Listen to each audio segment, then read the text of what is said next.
Se um dia você ficar muito famoso e for levado à grande mídia, você será transformado em personagem. Alguém reduzido a um estereótipo bem definido para o público entender. Amigão de geral, inimigo da mídia, loucão, racional, folgado, carismático, ou ainda solitário, uma pessoa de família, alguém de festa ou de luta, herói ou anti-herói e assim por diante. Menos para o sujeito em questão que a gente vai falar hoje. Ele era todos esses ao mesmo tempo. Seu nome era Sebastião Rodrigues Maia, ou Tim Maia, o rei do soul e artista mais complexo e múltiplo da música brasileira. Alô, Brasil! E aí, suave, tranquilo? Hoje a gente abre um parênteses no mundo para começar a Semana Tim Maia, uma série de homenagens sobre o genuíno rei da música brasileira. Para fazer esse vídeo, eu precisava de alguém que amasse tanto o som de Tim quanto eu. Então, eu chamei o meu mano Isaac, do canal Isaac Ness, pra gente fazer essa Semana Tim Maia. Tudo bem por aí, Isaac? Olá a todos, o meu nome é Isaac Ness e eu adorei esse convite porque falar de Tim Maia é um prato cheio para falar de música, de cultura e de sociedade. Então vamos lá. Vamos sim, Isaac, e para entrar nessa história de som e fúria do Tim, precisamos começar lá no Tião. Sebastião Rodrigues Maia nasceu em setembro de 42 e muito mais que carioca, era tijucano com orgulho. Minha mãe Maria Imaculada Maia e meu pai Altivo Maia. Eu sou o 18º filho. É romântico, meu pessoal. E sou da Tijuca, quem nasceu na Tijuca é chegada romântica. Caçula de 18 irmãos, sua família era conhecida no bairro por vender quentinhas. E foi entregando marmita que Tim começou a sua carreira musical. Conhecido como Tião Marmiteiro no bairro, no início da juventude ele conheceu a família de um dos seus clientes. Era a família de Erasmo Esteves, o futuro Erasmo Carlos, primeiro parceiro musical do jovem Tim. Enquanto isso, nos bairros mais ricos, a bossa nova de João Gilberto tomava as classes médias da Zona Sul. Mas esse som era muito chique para o suburbano Tim, que cresceu ao som de rock and roll e tudo que fervia dos anos 50 como do contra. O rock era uma novidade subversiva dos jovens contra a ideia de família tradicional. Little Richard, Elvis Presley, Chuck Berry eram ousados não só na música, mas nas roupas, nas danças, no estilo. E a molecada copiava seus trejeitos e estilos para a loucura dos jovens adolescentes. Foi nessa onda que Erasmo formou The Snakes, a primeira bandinha do bairro com um detalhe. Eles não sabiam tocar nenhum instrumento. Queriam mesmo era pagar de gatinho. E foi Tião que lhe ensinou a tocar violão. Os 3 acordes clássicos da música pop. E o resto era ritmo e malandragem, segundo ele. Faz um favor pro teu amigo, no amor. Ensina um acorde pra mim. Saquem, bicho. Dá essa porcaria desse violão. Toma, segura essa porcaria aí. Aproveita que eu tô de bom humor, vai. Para muitos compositores do calibre do Tim, aprender violão e piano é um recurso para ajudar no processo de composição, mas o cerne da performance está mesmo no vocal. E esse instrumento aqui, o Tim dominava demais desde o início e só veio a aperfeiçoar com o tempo. Ele, que era frequentador assíduo da Igreja da Tijuca, convenceu o padre a comprar uma bateria para formar a sua banda, os Tijucanos do Ritmo, que terminou em briga como grandes partes das bandinhas da época. Depois, Tim integrou The Sputniks, conjunto musical com os amigos Arlênio, Edson, Wellington, Erasmo e Roberto. Um ainda desconhecido magrelão que dali a pouco se tornaria Roberto Carlos.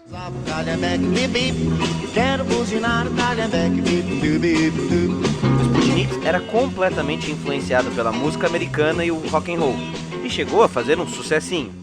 Tim, inclusive, se apresentou no programa de Carlos Imperial, um domingão da época, mas não conseguia passar disso aqui no Brasil. O sonho americano também vinha com tudo que os anos 50 apresentavam. O American Way of Life vendia uma propaganda de prosperidade e riqueza num paraíso que levou muitos brasileiros a viver na América.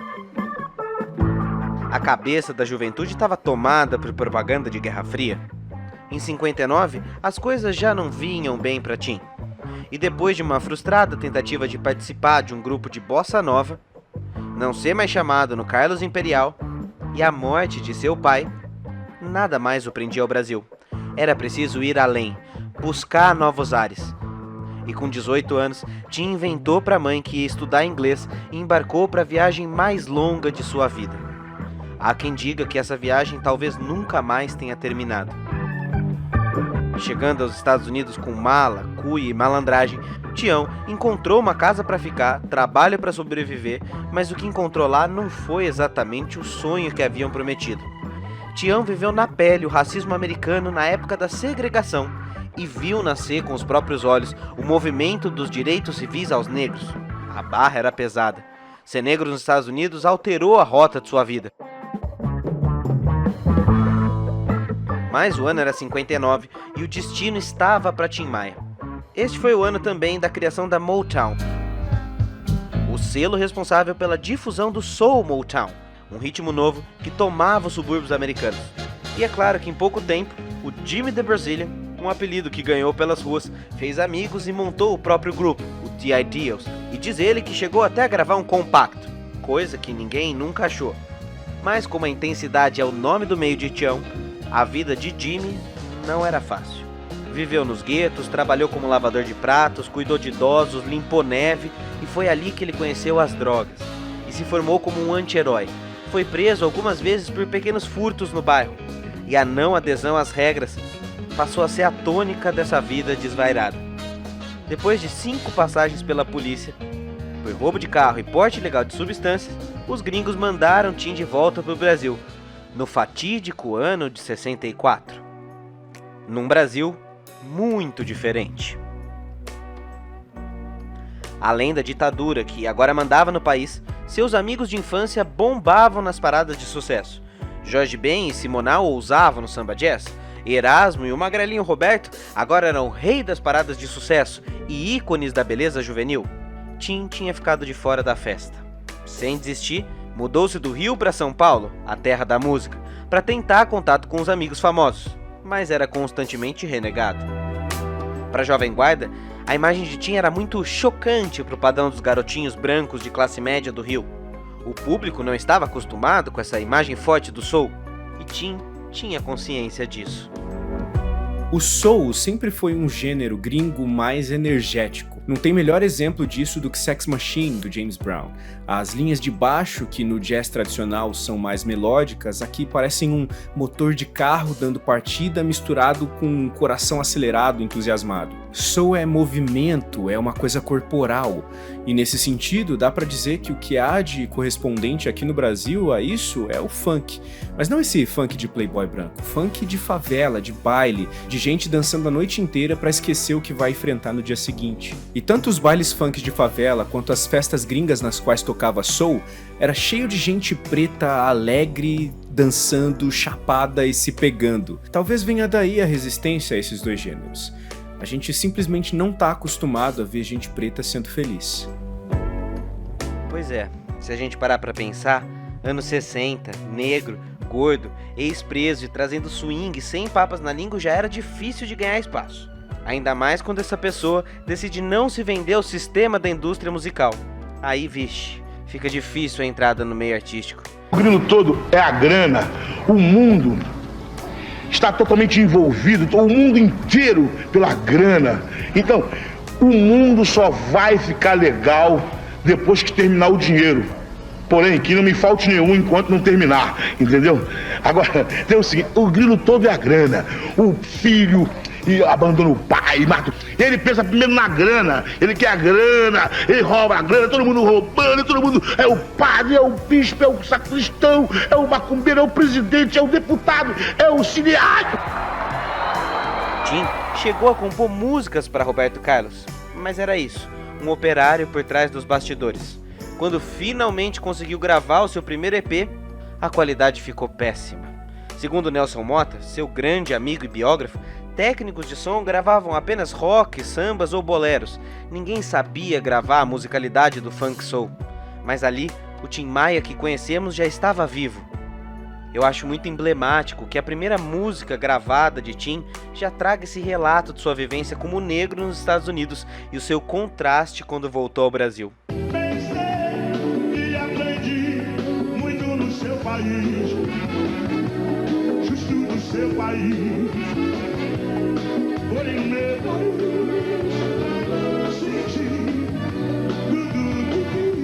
Sem dinheiro e sem ter onde morar, Tim Maia continua em São Paulo tentando buscar a vida e o sucesso.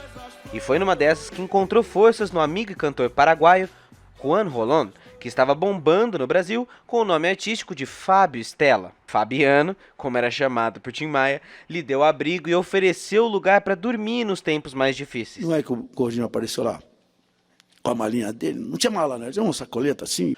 Aí entrou, e aí? Cheguei, aí, pô, chega aí. Aí, e aí, vou dormir aonde? Falei, meu irmão, tu vai dormir aqui no sofá. Qual é o problema? O sofá, o nome do sofá é dromedário. Por quê? Porque tem 2 calombos. Rapaz, o bichinho dormia lá, naqueles 2 calombos, chorava toda noite. Mas, melhor que nada para começar, pensava Tim Maia. Fábio era festeiro, mulherengo e hora ou outra recebia namoradas em sua casa. Foi numa dessas noites que Tim escreveu aquela que seria uma das primeiras canções de sucesso dali a alguns anos. Azul da Cor do Mar. Um desabafo profundo e solitário que cheirava álcool, ressaca e frustração. Aí falou, Fabiano, olha só a música que eu fiz. Olhando esse pôster, dormindo aqui no dromedário e ouvindo você namorando aquela gatinha linda lá no quarto, esse cara. E eu chorando aqui de tristeza. É mesmo. Se o mundo inteiro me pudesse ouvir, tenho muito pra contar, dizer que aprendi. Uma das minhas coisas favoritas de Azul da Cor do Mar é o modo como ela nunca entrega um refrão. Falando assim até parece um defeito, mas é justamente o contrário. Essa escolha, de certa forma, faz a canção ser um reflexo do emocional do Tim nesse momento. Existe a preparação para o refrão, que é um segmento onde os violinos vão fazendo variações de uma mesma frase em escala maior, que vai ficando cada vez mais aguda, ascendendo, e aí entram os metais no final, imponentes, como se fossem anunciar a entrada triunfal de alguém. Mas aí, desse lugar altíssimo, a música despenca e sobra a voz tímida do Tim dizendo a palavra mas. Mas mal sabia Tim que faltava pouco para finalmente o mundo inteiro o pudesse ouvir. Foi em 1970, depois de anos batendo na trave do sucesso, que Tim ganhou sua chance de ouro, quando Nelson Motta o aproximou de Elis Regina na gravadora Polygram.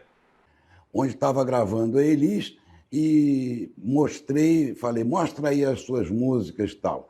Ela não gostava de dividir microfone com ninguém. E, no entanto, ela resolveu dar uma chance àquele artista novo, completamente desconhecido, e isso foi fundamental na carreira do Tim.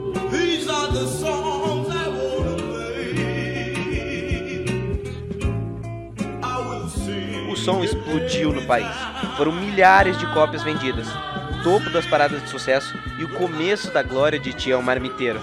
Não é mais o negro, gordo e pobre que precisa da ajuda dos amigos. É o negro, gordo e com público amado, digno de grande astro da cultura brasileira. E aí foram 4 anos de hit atrás de hit. Primavera, Eu Amo Você, Coronel Antônio Bento, Gostava Tanto de Você, Não Quero Dinheiro, Réu Confesso, são só alguns de seus sucessos dessa época. É surpreendente como o soul de Tim Maia ganhava cada vez um som mais próprio. A mistura de ritmos nacionais como o samba e o baião, com o funk, com ritmos africanos, com soul americano, fundaram uma nova escola sonora. Chegou o tempo que todo mundo queria ser Tim Maia. Olha só o que ele faz em Não Quero Dinheiro, por exemplo. O Tim pega influências de uma pegada Earth, Wind and Fire, que já era um grupo gringo profundamente influenciado pela ancestralidade africana, e ele injeta ainda mais elementos dessa ancestralidade. A música inteira é preenchida por uma percussão que é bem diferente do que a gente encontra no soul tradicional. Então aqui ele já está marcando novamente uma identidade muito particular. Ele não é um cara do soul brasileiro, ele é o Tim Maia. Claro que lidar com o Tim não devia ser fácil. Olha, bolas, o meu amor dá retorno. Com esse papo tá grave, de emprego grave. Está vendo? Cadê o som? Onde tá o som? Ele era explosivo, impulsivo, bocudo, sempre arrumava maior confusão. Fazia um show, era ótimo, enchia a cara pra comemorar e nos dias seguintes faltava todos os próximos. A mídia caía matando e ele se afundava cada vez mais em drogas. E depois transformava toda a sua dor em canção de amor e era amado por todos. Um anti-herói. E que pagava o dolorido preço de ser errante no mundo de corretivos. A imprensa se aproveitava disso para vender manchete. Tim era sempre reduzido a uma única imagem de malucão irresponsável. Ok, Tim Maia era malucão, mas não era só isso. E ele tinha plena consciência de que era um cara difícil e muito mais complexo e profundo do que se imagina. É miscigenado. O Brasil é miscigenado, mas é racista. É racista. Mas a luta não, a luta continua, eu reivindico meus direitos. Eu acho que no Brasil, os cantores principalmente são muito explorados. Mas ok, sejamos sinceros, vez por outra Tião fazia sim valer a caricatura de fora da casinha. No final dos anos 60, a contracultura se formava como rejeição aos valores estabelecidos pela cultura dominante. Buscar outras explicações de mundo, sair da tradição e do conservadorismo, quebrar valores estava em alta. E como todos, Tim Maia sempre esteve na contramão do mundo. Só que a sua contramão era intensa e ele gostava de ir a fundo em qualquer um dos seus movimentos de vida. Então, numa bela madrugada de licergia e doideira, Tim lembrou do seu interesse por ufologia, contato com ETs, algo que ele tinha interesse desde moleque. Tudo isso aconteceu porque ele leu um livro que mudou a sua vida. Era o Universo em Desencanto. Tim Maia entrou para uma seita. Vir da pureza e sem medo distinguir o mal e o bem. Que beleza! Limpo de drogas, vestia branco, pintou todos os instrumentos da banda de branco, proibiu músicos de seguirem outros caminhos e travou o cérebro de geral, repetindo frases sobre pureza, natureza, seres superiores e o raio que o parta. Segundo consta, os músicos estavam prontos para entrar em estúdio e gravar o álbum mais refinado de Tim. Mas por influência de Manuel Jacinto, o líder da seita, as letras passaram todas por reformulação e viraram uma pregação absurda. Uma visão de mundo adoidada sobre uma utopia perfeita criada pelos racionais, seres superiores que prepararam um retorno da humanidade para a energia racional a partir de pseudociência, onde extraterrestres salvariam os seres humanos. É sinistro. E nenhuma gravadora queria gravar um disco panfletário. Mas isso lá era problema para Tim. Já que ninguém queria gravar o Racional, ele mesmo abriu a sua editora e gravou as músicas por conta própria, fundando a Seroma, sua gravadora, e produziu, meus amigos, um dos discos de maior qualidade da música brasileira. Ela partiu e nunca mais voltou. Esse negócio todinho de UFO, essas religiões, essas seitas, esse negócio todo, é tudo fundo de grana, comércio. Agora, sejamos justos, naquele momento de país, Tim Maia não era o único buscando misticismo e experimentalismo transcendental. Além do Jackson do Pandeiro, que também foi a cultura racional, em 74 Jorge Ben estava lançando seu clássico Tábua de Esmeralda. O Raul Seixas e o Paulo Coelho estavam fundando a Sociedade Alternativa. Os Novos Baianos fundavam sua comunidade hippie, o Cantinho do Vovô. O Gil e o Caetano e sua turma viajavam nas bananeiras e nos macrobióticos. Era ditadura. Todo mundo buscava outro mundo. Queria fugir para dentro de si. A música popular brasileira está vitoriosa. Está numa ascensão assim sensacional. E o Racional Volume 1 e 2 tornou-se um clássico da Soul Music. Nesse disco, a questão africana continuava aparecendo no que sobrou. Guiné-Bissau, Moçambique e Angola, por exemplo, fala dos processos de dependência dos países africanos. Assim como a canção Rodésia, a primeira música após o desencanto com a seita racional. A gente tem influência negra porque a gente é preto. Eu sou preto, então eu tenho influência. Nem no estado, por exemplo, aqui é o Rio de Janeiro. Isso aqui era Angola, Rio de Janeiro era Angola. E Angola era o Rio de Janeiro. Então eu estou vivendo em Angola. Aqui é Serlambetiba, mas realmente é Angola. E na própria Rodésia, ele se posiciona muito incisivamente em relação ao racismo estrutural. Ele diz coisas como: meu irmão de cor chega de pudor, pois assim não é possível, e só assim vão entender que o preto é bom, mas é valente também. O Tim aqui não tá só se reencontrando como artista, mas também como artista preto, levantando mais alto do que nunca a bandeira da luta racial. E no mundo de hoje, além do disco custar uma fortuna, ele se tornou referência no mundo do rap, uma vez que os Racionais MC samplearam o disco e o nome do grupo foi inspirado no grande Tim. Mas na época não foi fácil. como convencer as gravadoras a abraçar o Tim novamente, com talento tirado da cartola, se reconstruir como sempre fez. No disco lançado em 76, depois do Racional, eu vejo um Tim que tá tentando se encontrar novamente. Primeiro de tudo, ele retoma a prática de lançar discos com o próprio nome, como se estivesse tentando reconquistar a própria identidade. E aí na primeira faixa desse disco, ele já começa lavando roupa suja, dizendo que sabia que tava numa ideia errada, mas que agora ele tá partindo pra outra.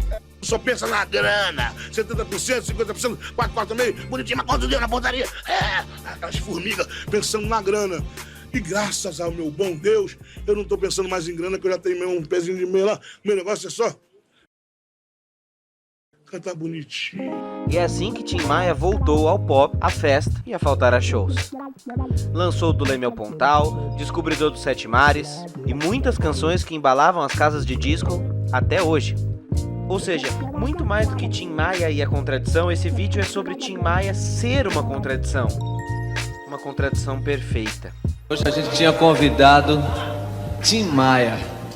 O Tim Maia veio ontem, ensaiou, e ele não veio, não aparecia, e vários telefonemas terminaram revelando que ele realmente não vem. Isso faz parte mais ou menos da tradição, do charme. Isso, estranhamente, não faz com que a carreira dele fique feia ou que isso dê errado.